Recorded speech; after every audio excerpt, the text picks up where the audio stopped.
I'm a 32 male. I've never had a good relationship with my father because he's been drinking my entire life. My mother divorced him like 20 years ago, and after that, his drinking got worse. Thankfully, he didn't even try to get custody and rarely used his visitation. As far as I know, he's never held down a job and got by because my mom had a good job and because he has family money. His father died when I was nearly adult and left him with an inheritance in the low 8 figures and a huge house. His drinking got even worse since. I don't remember a time since then that I've seen him and he wasn't drunk. I didn't even invite him to my wedding because I knew he would be wasted and cause a scene. Anyway, his 30+ years of being a drunk have finally caught up with him. His liver is shot and he will probably die within a year or two if he doesn't get a transplant. The chances of him getting one from a dead organ donor seem pretty low, especially as he has a rare blood type. His best chance seems to be to find a living donor to give part of theirs. Yes, for those of you who didn't know, you can donate part of your liver and it will regenerate. I'm the same blood type and obviously he wants me to donate. Thing is, I don't want to do it. It is a huge amount of risk to go through for someone I despise, especially since he will probably ruin that one too. But he is persistent, and finally I told him what it would take for me to do it. $5 million. He gives me the money first, and I promise I will do it. Yeah, I know this is wrong, but I don't really care. It's simply not worth it for me to do without being compensated. And no, I don't think a son-to-father donation would be scrutinized enough that anyone would find out. I'm a good liar, and so is he. He is extremely mad. Can't believe I would put a price tag on his life. Can't believe I would extort him like that, etc. Andy's threatened to tell everyone we know about how I'm extorting him unless I do it for free. LOL, the irony. I told him I don't care about anyone knowing, that I care more about his money than I do him, except for the added risk of being caught. So if I find out he told anyone, it would cost him an extra $1 million per person. I think he's putting the money together, but I'm not sure. Only people I have told are my mom and my wife. They both think it is wrong to sell organs no matter what, and that if I don't want to give my dad part of my liver, I should just say no and let him die. I obviously disagree. I don't care about my dad, but I do care about extracting lots of money from him, especially since I will likely be cut out of his will if I don't donate to him. You are not wrong, but you're a complete idiot. You illegally proposed donation for $5 million, and when he threatened to expose you, you doubled down on it? You can't trust him. He's going to tell someone, and this could end up with you in jail. And if you do get that $5 million somehow, I wouldn't be surprised if you were forced to return it. And on top of that, there's the risk from the surgery. This is all because you couldn't just say no, end of story, to your father when he was persistent with you. Oh wow, this is just wow. Guess you two are pretty similar in that you both have awful personalities. I don't even know how to give a verdict on this. Just gross all around. Your mother and wife are right. Either help him or cut him off fully. If you're an idiot, then I guess I'd be one too, because I'd probably do the exact same thing as you. He's got plenty of money and needs a liver. You have plenty of liver and need money. Sounds like a reasonable exchange, since you're under no obligation to say yes to him. Get the money, give him part of your liver, let it regenerate, and then get a financial planner. Don't blow through it and have a good life. You never even have to speak to him again, and yes, he will destroy the new one, but that's his business. That money can set you up for the rest of your life if you're careful with it. You are not the idiot. You are all idiots here. Your dad, of course, for letting his drinking affect his parenting and eventual lack of it, and you for trying to extort money from a dying man. I'm not saying, of course, to give him your liver for free, but just say no and move on with your life. My wife, 35, gave birth to our son a couple months ago. Since then, she's become zombie-like in personality and appearance. I found out for the first time how bad it is to be up close to somebody who was out in the Arizona heat doing errands and chores, who also doesn't shower for 3 days straight. When I try to talk to her, she's always passed out in front of the TV or by our son's crib and crying. When we try to go out in public together or want to go for a swim in our pool, she always very much wears laundry day clothes. And even when we buy the pool, She just dips her feet in and wears a 10-year-old sweatshirt over her swimsuit. It's really killed the love, tolerance, and attraction between us. My mom visited us today, and my wife was wearing boxy old clothes that have all kinds of fluid on them. My mom said the baby was sleeping right now and suggested my wife go take a shower and get into clothes that are more pleasant. My wife said she's fine. My mom patted her on the back and said that her hair is so stringy and that can't be good for anyone, and asked when was the last time she had a shower. She said that she used to always smell so good and be dressed so well, and that she could make more of an effort. She ended with, taking care of your appearance doesn't stop when the kids come. My wife got exceptionally upset and accused me of side-eyeing her stretch marks when she wore her old dresses. She then left the room and said she was taking a nap. My mom said she sees she's not welcome right now, and I told her not to be ridiculous, that this was my house and I wanted her to stay.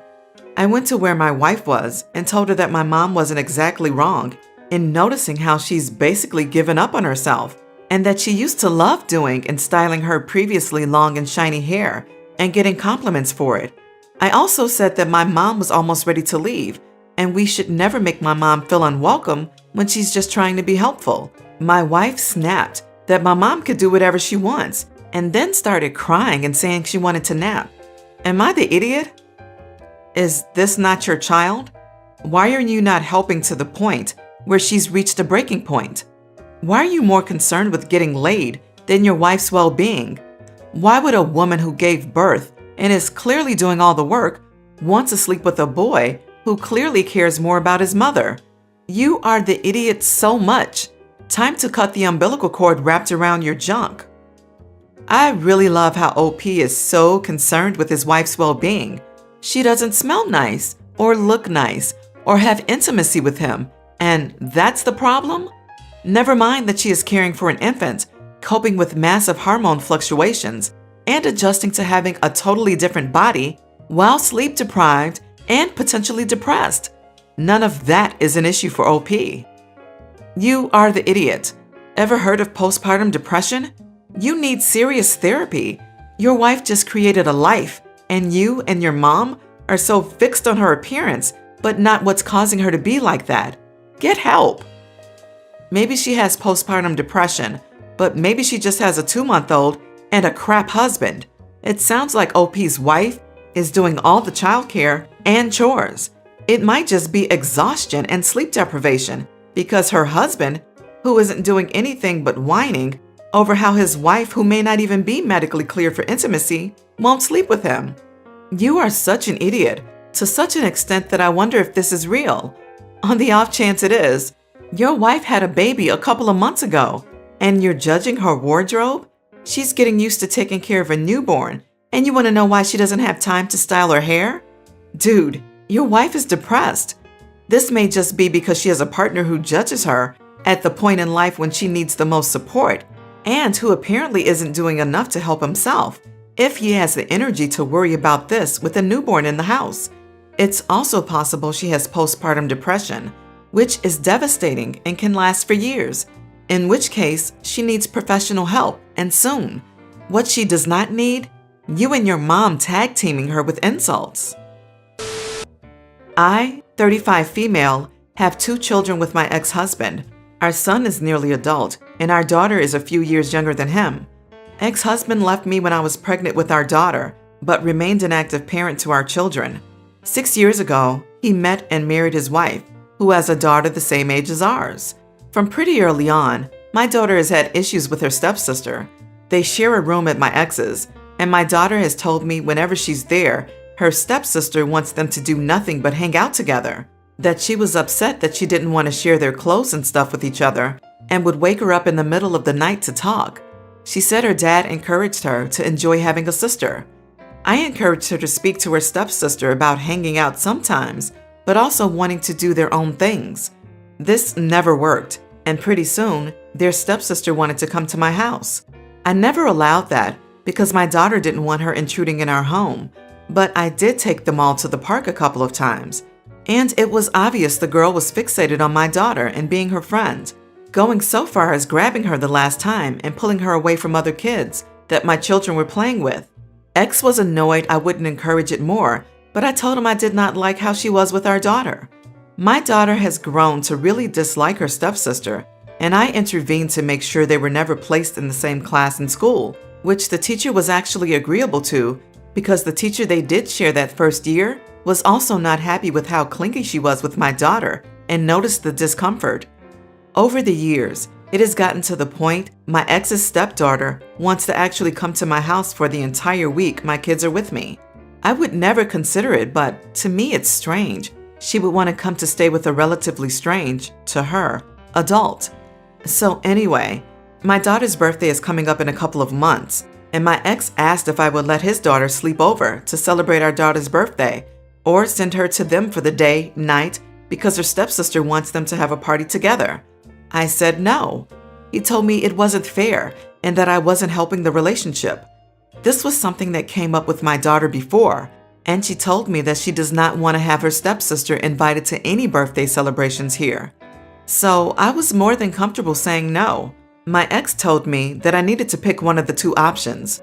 I told him he can't make demands like that. He said I am being a witch to a little girl who wants to celebrate her sister, and I have refused to let her into my home for far too long. I told him it's my right to refuse that, and he can't demand that any more than he can demand that I choose between two options for her birthday. Am I the idiot? Not the idiot. Even if your daughter wanted this, you would not be obligated to let someone else's child into your home. Your daughter has made her wishes clear, and it's great that you are standing up for her.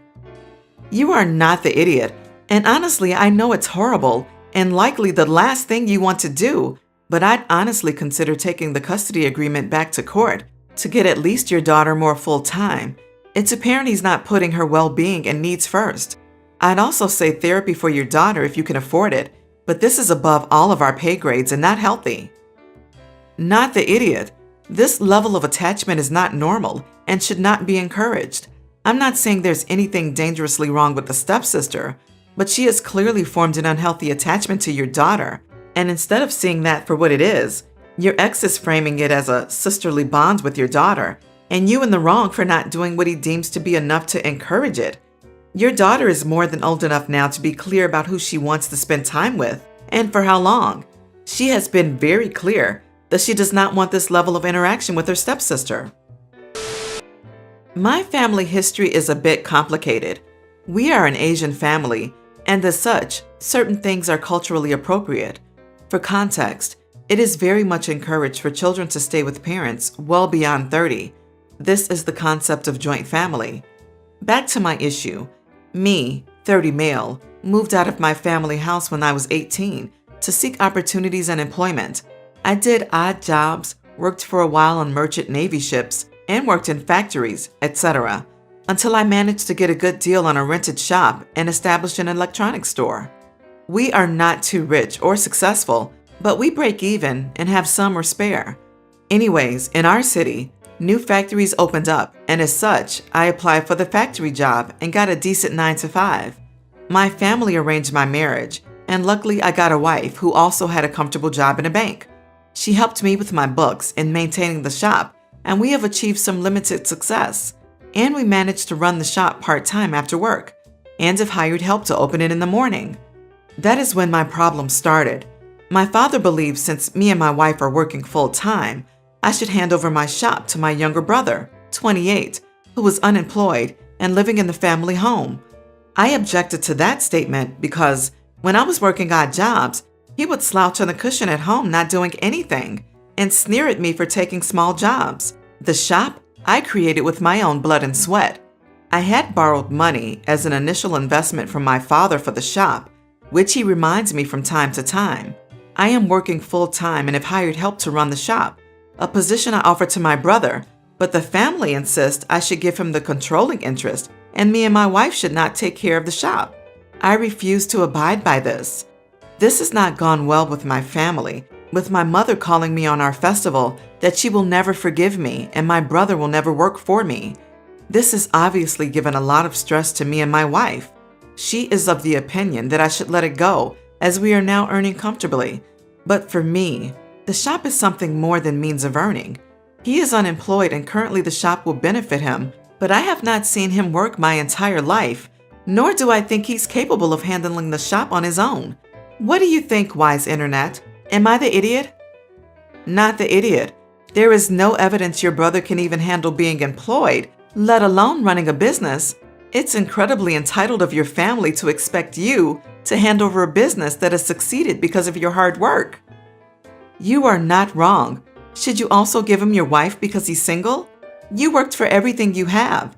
It's yours to do with whatever you want. You are not the idiot, man. Your parents can't expect you to gateway your brother for life. If he wants to have dainty hands, then he can keep washing them in spoiled milk. It's not your fault or business that he has decided to be an eternal slouch forever. Do not give him anything. Also, from the context, your brother has no work or job experience, so how exactly is he going to run a shop on his own? I'm not a morning person in the slightest. I absolutely hate mornings. It more than likely does not help that I work until 3 a.m. most days because I'm a frontline worker and only have 5 other employees in my pod because everyone quits left and right. I'm just exhausted. I'm 28 and I have a son who is my absolute pride and joy. He is in hybrid learning, so 2 days at school, 3 days off. My grandmother's place was being renovated and she needed somewhere to stay. I said that's fine and told her point blank that she needed to be quiet in the mornings because after I get my boy on the bus, I go back to sleep so I can get enough time in before my 12+ hour shift that evening. Day 1 wasn't bad. I mean, she was being loud, slamming her cane on the floor to get the cat away from her and yelling when she wouldn't, but it was manageable. Before leaving for work that evening, I told her, "Try to be more quiet tomorrow morning, please." That's it. She said okay. Day 2, she woke me up at 5:30 a.m. to ask if my son had school, which he didn't, and not only that, my son already told her. At 6:45 a.m., she came back into my room to tell me coffee was made and to get up because I didn't have to work that night and there was no reason for me to be sleeping. I gave her 2 options. Either A, get out of my room and stay out because I didn't get home until 4 a.m. that morning from work, or B, she could leave. She decided to get out. Day 3 threw me off the deep end. I won't even pretend it didn't. I woke up to her getting into a full-blown argument with my son. She wouldn't let him get cereal by himself and said that he needed my permission first. At this point, my son is like seriously ticked. He keeps saying, "This is what we do here. Mom sleeps until 9. I get my own cereal. You don't know the rules." My grandmother is just straight up arguing with my boy, saying that's not happening, and then said I should be up helping him. I got up, put on the calmest face I could, went into the kitchen and told my boy he was fine and hugged him, turned to my grandmother and said, "It's time for you to leave now." She asked why. So I told her, "Because you've done nothing but disrupt the order of my household since you stepped foot in here. You refuse to let me sleep after working until 4 a.m. You continuously yell at my cat, and now you won't even let my son get his own cereal, even though you know this is how we do things. You need to leave." She's now telling everyone that my household is disorderly, that I make my son get his own food because I can't be bothered, and says I'm a lazy idiot. In fact, I think her exact words were, "Back in my day, we worked all hours and still made sure to be up with the sun to tend to the kids." She has never worked. Am I the idiot, or am I just mad and blowing this up? Not the idiot. If she's such a hard worker, you'd think she'd understand how following clearly stated rules works. Also, a little off topic, but your son is hilarious and a bit sassy, but I think he handled the situation really well. When I was a kid, I would always be scared of any authority figure and wouldn't say stuff like that to stand up for myself when I know I'm in the right until my early years. He clearly stated how things work here and doesn't seem like he lost his temper at all. I think you're doing well in raising him to be assertive in a calm manner. OMG, no, you are not wrong. There seems to be an epidemic of people out there needing a place to stay and then acting like monsters once they're invited in by the generosity of their host. You absolutely did the right thing. She'd never have respected or rolled with your household and system and would constantly be a high-maintenance disruption. If you can't respect your host home when it's perfectly functional the way it is, then you should find other accommodations.